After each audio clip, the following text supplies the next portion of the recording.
So with 2025 coming to an end and us getting into 2026, I just wanted to kind of make this video, maybe a series out here, because I update these numbers monthly for my net worth, but basically having a path to $1 million net worth, breaking down my portfolio, where money's allocated, how things are moving. And since I record these numbers anyway every single month, thought it might be interesting to just make this a little series talking about it monthly, you know, just breaking down the numbers, breaking down the net worth and portfolio, where money's being allocated, how things are being done, and just kind of talking about what's going on. So, currently, at the end of last year, we ended the year with a net worth of $450,073.59. So, not a bad net worth. We actually did manage to crack that $500,000 mark earlier in the year.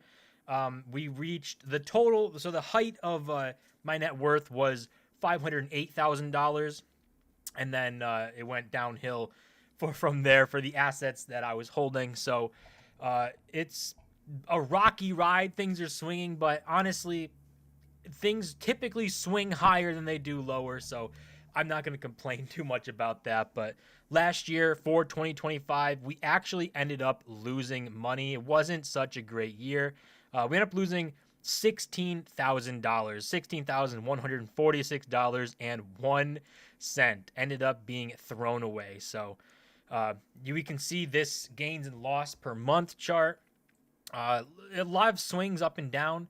Honestly, volatility, pretty numb to it. Doesn't, scare me. Doesn't do anything. I've seen volatility for years now, so not something that's gonna worry me too much. And the way that I've set things up is if by some, insane event every single asset that I have went to zero, I'd be okay. I wouldn't have to struggle or wonder how I'm going to pay bills and stuff. It'd be all right. So just how I've set everything up. But the way my net worth breaks down is into a couple of things. It's not a ton of categories, but basically we have a portfolio of stocks and Bitcoin.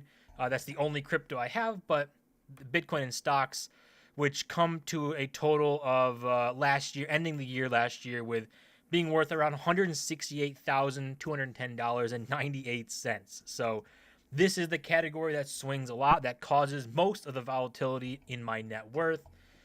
The biggest chunk of my net worth is the equity in real estate that I have, which is $274,600, is where we ended last year at.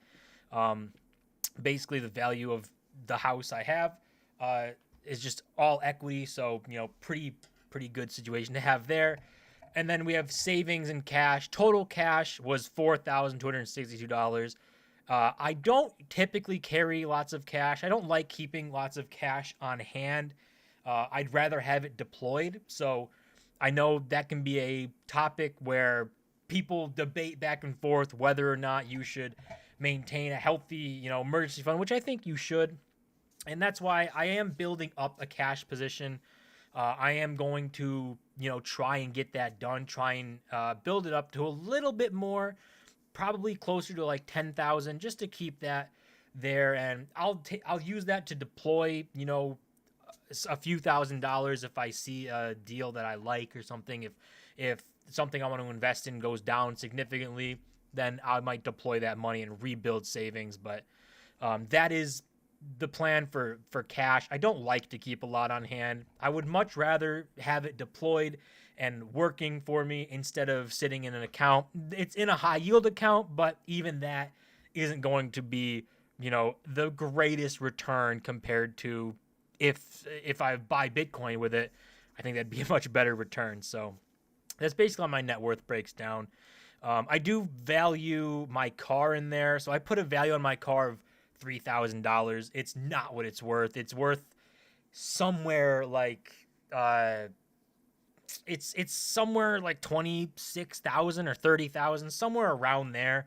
That it is the value on it. It's like the Kelley Blue Book value, but I just don't account for the loan either. I have a loan for like 18K on it, so I just don't account for that loan. So I just value it at $3,000 to add in net worth and then take it from there instead of tracking the loan and everything and subtracting it. So it might add a little bit to net worth, but who really is going to put a car? It's a depreciating asset. It's not something crazy to think like this is the life changing asset, right? But basically, that's my net worth. That's how it breaks down.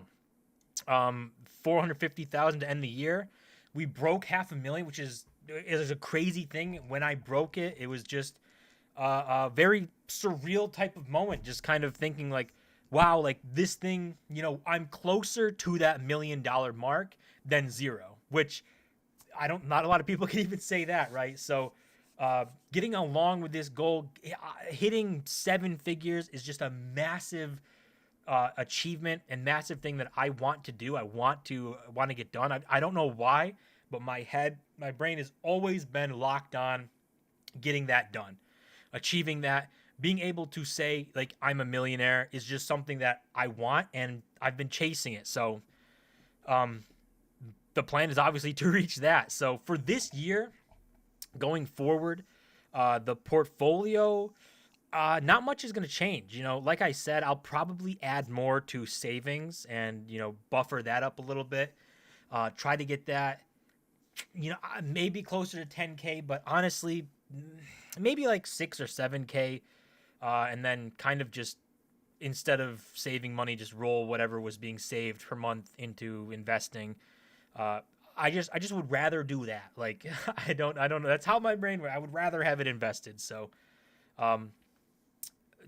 wanting to make a goal for this year, for 2026, a financial goal would be, just kind of picking random numbers, to be honest. Like, I would like to maintain over $500,000 net worth. That would be the main goal, to be able to get to that status, that number, and stay above it. I got it for 1 month. It felt good, but then it fell from there. We lost $50,000, like $60,000 almost, since hitting that milestone. So I want to get back to that, maintain that milestone, and continue building forward. Honestly, the number that I've picked out of a hat, because it honestly is a random number, is 600,000. I want to end the year around $600,000 net worth. Just kind of a random number, but I like putting goals out for the year. Just something to continue pushing towards and thinking about, and just trying to figure out ways to get there. So, but not much is going to change. For the portfolio, probably just plowing money into Bitcoin still, of just whatever with the stocks, let them sit there, but plowing money into Bitcoin, and just going from there. If we look at, a net worth chart, my net worth is up and to the right. That's a chart you want to see, right? If you saw that as a stock, you'd look at it and think, that's a good stock. I might want to get in on that. So it does look good. The amount of money invested per month for me has been pretty consistent. It fell off for the last few months of the year of 2025 and skyrocketed at the end of the year, because I just decided, Bitcoin fell, so might as well buy some and add to that position. And it's been doing extremely good since the beginning of this year, so it's been a good move. But you can definitely tell on that chart when I bought my car, it started slumping down, because that was a new expense that I took on. I had to buy a new car. Well, I guess didn't have to, but my car was not doing great, so I decided to get a new car, and then it just ended up being a brand new car would make sense, and we could get that, and it'd be like $300 a month for that car, and yeah, it just is a reliable car that I don't have to think about repairs or breaking down or things happening. Like, the peace of mind is worth it for me. And it's not a insane make or break thing where it's preventing me from investing money a month or saving money. So it works out. But yeah, this portfolio this year hopefully can be a good year. If we look back at the previous year, obviously last year I ended up losing money, lost $16,000. But the year before that was a really, really good year. That year I made $116,000. So, that's a year I want to repeat again. If we can repeat that year, then the 600K goal, we're almost there. And I think that Bitcoin can go crazy this year. I know a lot of people talk about the cycle theory, stuff like that, and how it's just not going to be something that they see, going up. That this is supposed to be the year it's supposed to go down. I don't I don't know about all that. I don't think so. I think that theory is dead and gone, and I think a lot of people are gonna be proven wrong this year with Bitcoin grinding higher. Now, I don't think it's gonna skyrocket to some ridiculous price like $500,000 or $1 million in a year, but I think it's gonna go up. I think it's gonna make a new all-time high. I think that it's gonna end up making a lot of people look dumb for selling it and thinking they can buy back lower. That's usually what happens. But yeah, the this year, 2026, I think it's going to be a good year.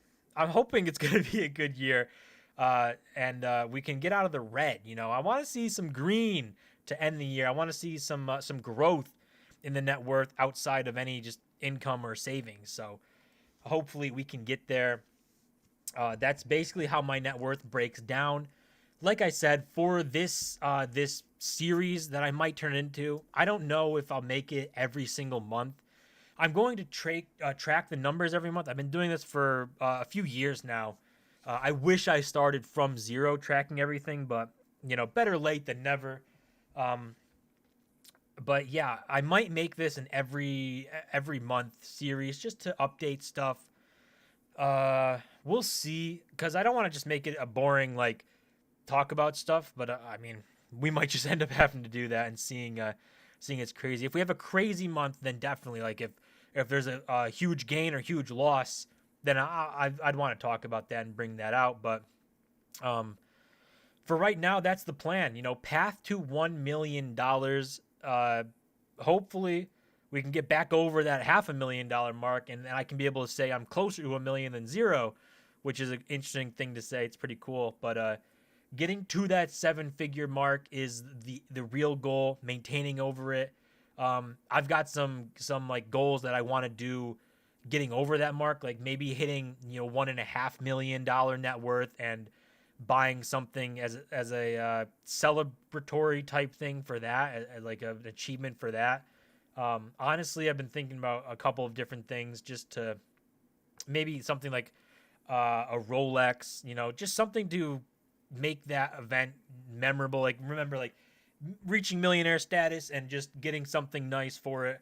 Cause I don't do that now. I don't spend money on insane things like that now. So being able to celebrate that would be just pretty cool. It'd be a cool moment. So there's a big step to reaching that 7-figure mark. And this year, I think it's going to be a big year for it. I think it's going to be a big growth year. And the portfolio net worth will see some good gains. I'm hoping. So, yeah. If you're interested in this type of videos, in these tracking this net worth and coming along on this path to $1 million net worth, then make sure you subscribe to the channel. This is a brand new channel. So our first big goal is going to be, 100 subscribers. We want to break that 100 sub mark. So if you're interested in being one of the first 100 subscribers, hit that sub button. Let's get to that goal. Let's just make things blow up. And there'll be a bunch of other topics on this channel. So if you're interested in, just some yapping, talking about topics, maybe, things that are going on in the world, there's going to be some random topics in here with finance stuff sprinkled in. So it's going to be a good channel. It's going to be a good year. And make sure you subscribe.